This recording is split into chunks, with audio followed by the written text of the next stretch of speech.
it's me. I hope you're well, and I'm back to talk about books, of course. And already we're talking about the books that I'm planning to read in June. Straight into it. Book number 1 is actually a very rare reread for me.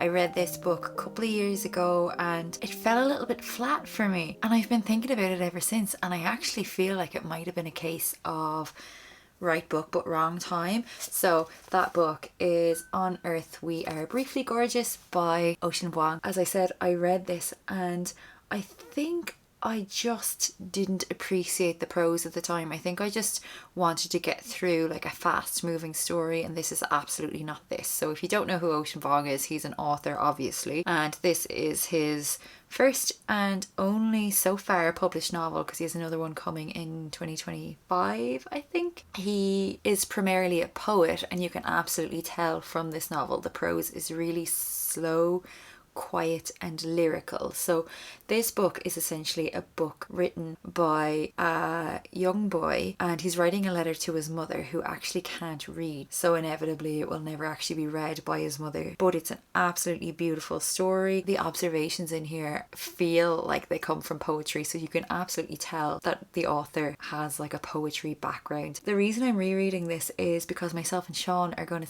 go see Ocean Vuong in Dublin in early June, and we're both very excited for it. I just want to reread it and just get a feel for it again, and I feel like the second time round might actually be the charm for me this time. So yeah, that's the first book. And then next up is a book that I've had in quite a few TBRs at this stage, and I feel quite guilty about not having read yet. That book is Bellies by Nicola Dinan. So this book was sent to me by Bex from Sniffing the Sheets. Bex is lovely. Go check out her channel if you really like kind of literary fiction. Bex is your girl. This book was, I believe, published last year, and it was one of those ones that just absolutely blew up online, and I was like, I must read this book. So naturally I haven't, and I think it's been on my shelf since about November. So let me read you what it's actually about. It begins as your typical boy meets boy. While out with friends at a university drag night, Tom buys Ming a drink. Confident and witty, a charming young playwright, Ming is the perfect antidote to Tom's awkward energy, and their connection is instant. Tom finds himself deeply and desperately drawn into Ming's orbit, and on the cusp of graduation he's already mapped out their future together. But shortly after they move to London to start their next chapter, Ming announces her intention to transition. From London to Kuala Lumpur, New York to Cologne, we follow Tom and Ming as they face shifts in their relationship in the wake of Ming's transition. Through a spiral of unforeseen crises, some personal, some professional, some life-altering, Tom and Ming are forced to confront the vastly different shapes their lives have taken since graduating, and each must answer the essential question: is it worth losing a part of yourself to become who you want to be? So obviously this is a very contemporary literary fiction book, and I don't really know too much about it apart from the fact that everybody who's read it seems to absolutely adore it. So that's the next book on my list. Next up then, as is tradition, is a chunky book, and it is another Robin Hobb book. So it is The Mad Ship, which is the second book in the Life Ship Traders trilogy, and the 5th book in the overall Realm of the Elderling series. So this book follows on from the first book in this series, which was called, I read it and can't remember, Ship of Magic. Yeah, so Ship of Magic was essentially a book in which we followed a family who owned what's known as a live ship. So a live ship kind of does what it says on the tin. These ships quicken, so they become alive, and how they quicken is 2 generations of a family have to actually die on the decks of this ship for the ship to come alive. They have to be made of wizard wood, which is really difficult to get, and you can get it in the Rain Wilds, but you can't get to the Rain Wilds without a live ship, so it's really tricky. They're really expensive, they're in high demand, and there aren't many of them. In the first book, our live ship Vivacia quickens, and we follow her and her family, and then also some other interesting points of view from kind of pirates and that sort of thing. And it's very typical Robin Hobb. Like, it's very slow, very character driven, very levelly paced, with like this really great ending. I really loved it. Now, not as much as I will say as I loved the overall first trilogy, the Farseer trilogy, but It's Robin Hobb. I love her writing and I really trust her. And a lot of people say that this is actually the best trilogy in the realm of the Elden series. So in I go. And then the next few books might be kind of strange choices for me if you've been around here for a while. But I feel like it's basically summer and I have books on my shelves that feel like they need to be read in summer. So without further ado, summer romances. So the first one is The Fine Print by Lauren Asher. So it is a romance and it's part of a series or a trilogy or something along those lines. And I'm going to read it back because I literally know nothing about it. I got it for really cheap and just decided to pick it up for some time when I felt like I was in the mood for something like this. So, Rowan. I'm in the business of creating fairy tales. Production companies, 5-star hotels, theme parks, everything can be mine if I renovate Dreamland. Hiring Zara was a great plan until I fell for her. By the time I realised where I went wrong, it was too late. People like me don't get happy endings, not when we're destined to ruin them. And then Zara. After submitting a drunk proposal criticising Dreamland's most expensive ride, I should have been fired. Instead, Rowan Kane offered me a dream job. The catch? I had to work for the most difficult boss I'd ever met. Rowan was rude and completely off limits, but my heart didn't care. At least not until I discovered his secret. It was time to teach the billionaire that money couldn't fix everything, especially not us. How did I not know that about this book? I don't like romances where one of the love interests is actually an asshole and it sounds like he's a bit of an asshole.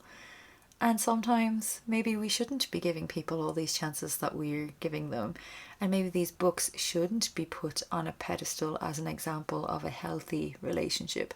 Now, obviously I haven't read the book, but already I feel like I might struggle with it a little. It's got some quite nice chapter headers in it though. Like, it's about a theme park and it's got like roller coasters and stuff. Yeah, they're all that way. So look, I'm going into it with an open mind. I just feel like maybe I'm kind of in the mood for something a little bit easy breezy and maybe this is it. And maybe it's not, who knows? I'll let you know at the end of the month. Next up then we have yet another romance, and that is The Spanish Love Deception, and it is by Elena Aramas, I believe. And again, I know nothing about this. I just remember it was a bit of a booktube and bookstagram darling maybe last year or the year before, probably the year before actually. I'll read you the back again because I know nothing about it. I know it's a romance. A wedding in Spain. The most infuriating man. Oh no.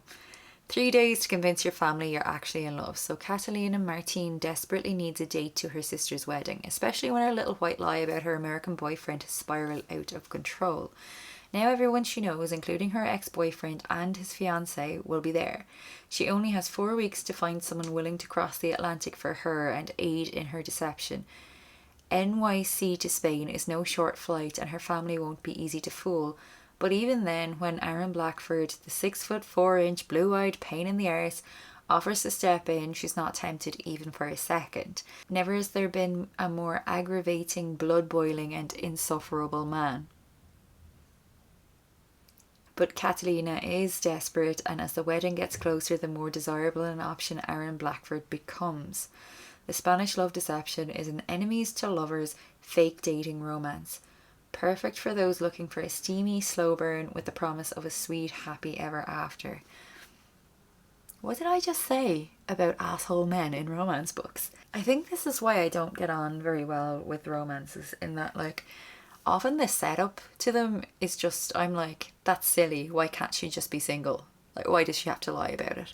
But I'm cynical and I'm going to give it a go, and I might even enjoy it. I'm just going to throw caution to the wind and give it a go, because the rules are, if it's on my shelves, I'm either getting rid of it or I'm reading it. So I'm reading it, pals. I'm reading it. And then the last physical book that I have is a book by an author that I have read from twice before and really enjoyed her books. So the book in question today is Malibu Rising, and that is of course by the infamous Taylor Jenkins Reid.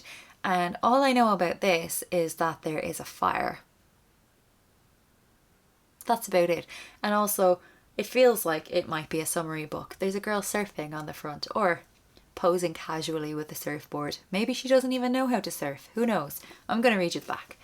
August 1983, it's the day of Nina Riva's annual end of summer party. Everyone who is anyone wants to be around the Rivas. Surfer and supermodel Nina, brothers Jay and Hud, and their baby sister Kit. Together, the siblings are a source of fascination in Malibu and the world over, especially as the children of the legendary singer Mick Riva. By midnight, the party will be completely out of control, and by morning, the Riva mansion will have gone up in flames. But before that, the alcohol will flow, the music will play, and secrets will come bubbling to the surface. So I have read The 7 Husbands of Evelyn Hugo, and I recently listened to Daisy Jones and the Six. I don't typically enjoy books about really shallow, wealthy people. Not saying the two come hand in hand, but I feel like Taylor Jenkins Reid kind of writes about that kind of person. But I absolutely adored 7 Husbands, and I really enjoyed Daisy Jones and the Six as well. There's something really propulsive and compulsive about her writing. So even though this might not sound like it's going to be up my street, I just have a feeling I'm going to really love it. Just believe the hype about Taylor Jenkins Reid, because there's something about the way that she writes that just makes you want to turn the page. So I have quite high hopes for this one. And then last but not least is a book I have on my Kindle, and that book is number 3.5 in the Stormlight Archives, and that book is Dawnshard. There are so far 4 kind of main novels in the Stormlight Archive and 2 novellas. We have our first 2 books, and there's a novella, and then our 3rd book, and then now I'm on to the next novella, Dawnshard.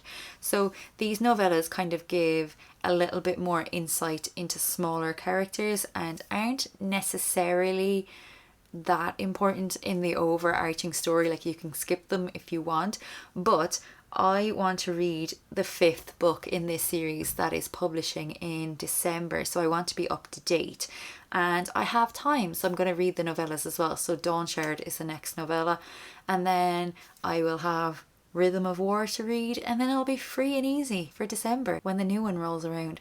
So I don't actually know a whole lot about Dawnshard, and I'm not going to explain too much about it because obviously I'm quite a bit into the series now, and even talking about what books are about later on in series can be a bit spoilery, so I'm going to leave it at that. That is pretty much what I'm planning to read for next month. There are a few queer books in here, which is nice because June is Pride Month, but I believe we should be reading books by queer authors all year round, and also just any minorities. I believe that we should be diversifying our reading as much as we can because these stories are important. We develop so much empathy just by reading, and also it's a really great way of learning about different sort of facets of society and different minorities, and it's just good to listen to voices who are speaking, who are not necessarily voices from which our perspectives come from, if that makes sense. So yeah, that's that. I'm really excited actually to read these books. I feel like quite a few of them are a little bit left field for me, so we'll see how we go. It's nice to kind of mix things up every now and again. So currently I have 97 physical books on my shelves. Working on it, pals. We're down from about 140, so we're doing well. And I feel really optimistic about getting my TBR down to kind of a rolling 10-ish physical books. I feel like that would make me much more comfortable. I'd still have a really good stack of books to choose from as a mood reader. I also wouldn't feel like under too much pressure when I get library books or when I listen to audiobooks from my library, things like that as well. So yes, that is that. Let me know if you've read any of these books, what you thought of them. No spoilers, please. Let me know what you're planning to read for the month of June yourself. And otherwise, thank you so much as ever for watching, and take care. I'll talk to you very, very soon. Bye bye.